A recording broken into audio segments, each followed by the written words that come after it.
Please share this video with hashtag cancel clout chaser, cancel kikay. Dili dapat natong i-follow ang sama nila nga mga content creator. They are not good influencer. Mo nagingon nga, utok gamitin, hindi utin. The more napansinon nato ang sama nila, mugara sila. The more nga sigihan natong away, the more na sigihan natong comment ang ilang mga video, the more silang makinabang. Yes, Dol, may adlaw sa inyong tanan og kani nga video dili ni siya address para sa kay Kikay Vlog, kundi para sa inyo mga viewers. So tanawan ninyo nigtiwas hangtod mahuman og paki-share ani nga video. Mga idol, ako explain sa inyo ha kaning word ginatawag na to clout chaser or clout chaser. I don't know kung unsay tama nga pagka-pronounce, so ako alang i-express sa inyo ha kung unsay naaani. Clout chaser is a critical term for a person who is thought to be intent on attaining fame, especially one who tries to do so in ways considered desperate, such as leveraging their proximity to famous people or doing things considered foolish, degrading, or dangerous. Buot pasabot na kaning silang klase nga content creator, himuon ang tanan para lang sa views. Wala sila pakialam sa ilang dignidad, wala sila pakialam kung magbinastos man sila, nakaapak silag tao ng maliit silag tao. Katong iyang gihimo nga public apology, fake to siya. Another content to siya nga gibait na pod ta para magtanaw ta sa iya ha. On this content, gusto kong mo hangyo sa inyo ha. Ayaw na ninyo adtua ang iyang page. Kung wa pa mo kaadto. Kung nakaadto na mo, i-check ninyo kay basig naka-follow mo.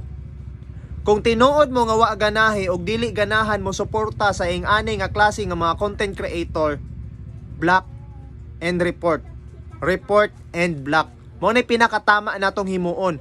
Kay the more na atua silang atakihon, the more nga atua silang sige komentan ilang mga video na apay mali na to usahay. I-share na to, butangan na to caption, bisan pag ang atong caption against sa iya ha, pero makinabang siya kay gi-share na to iyang video og mag-benefit siya sa views. Okay lang kung namo diri sa kuha nagtanaw kay ang views ako aman di man iyaha.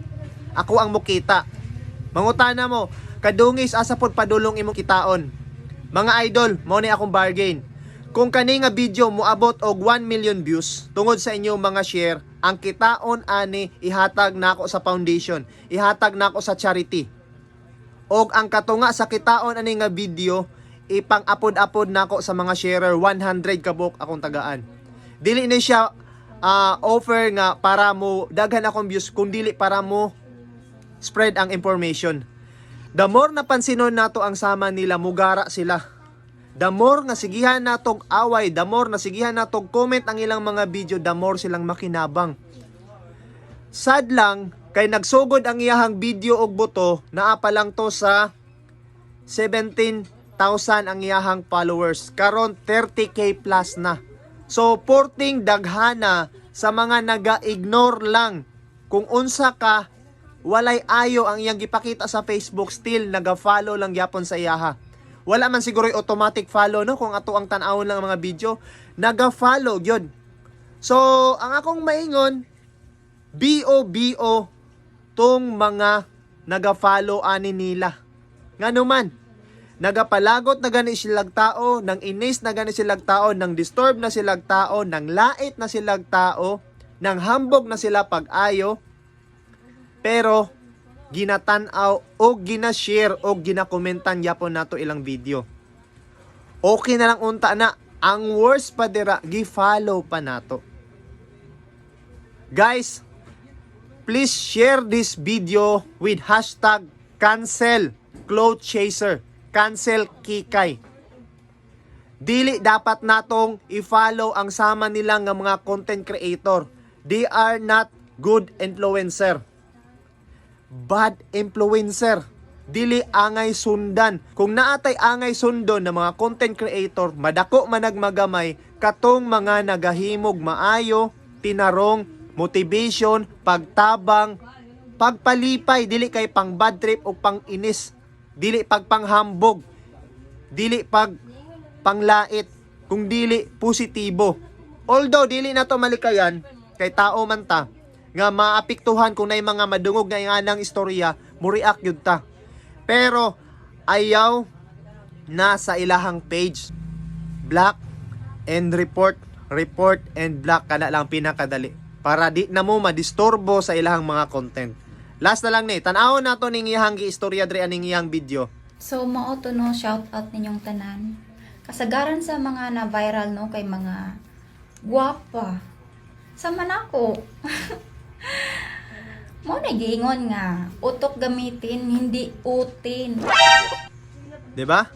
Wa na sila ipakialam kung magbinastos sila diri sa social media, ang ilaha views, ang ilaha attention, ang ilaha engagement. So kung adtuon pa nato ang iyang video, i-bash pa nato dito, wa na tay mahimo. Ako wala ko naga-comment sa iyang video. Diri ko himo ko diri sa video. Kung kamo wa mo kaangay, pag himo mog video with hashtag cancel kikay, di na nato kailangan na i-share tong iyang video para lang mudaghan pa ang iyang views, mukuha pa siya dahang attention, makakwarta siya. Asa niya gamiton ang iyang kwarta? Ipanghambog ra po na niya. Kung karon gipanghambog niya nga gwapa siya, bisag di siya gwapa, kung makakwarta siya diri sa Facebook, ipanghambog pa na niya. Nga nakakwarta siya tungod sa inyuhag, tungod sa atua. So, cancel clout chaser. Cancel kikay. I-share ni nga video guys. Suportahan nato tong mga creator nga nagtinarong. Wala ko nag-ingon nga suportahay ko ninyo. Kung wala ninyo nakita nga tinarong ni ako suportahan nato tong mga content creator nga naay maayong value nga gibutang diri sa Facebook.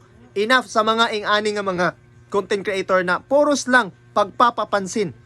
Sayang ang inyong oras nga mag-share mo sa ilang video, nga mag-comment mo dito, wa tay mahimo ana, padayon ra silang mukita. Report and block, block and report, duha lang kana ra gyud.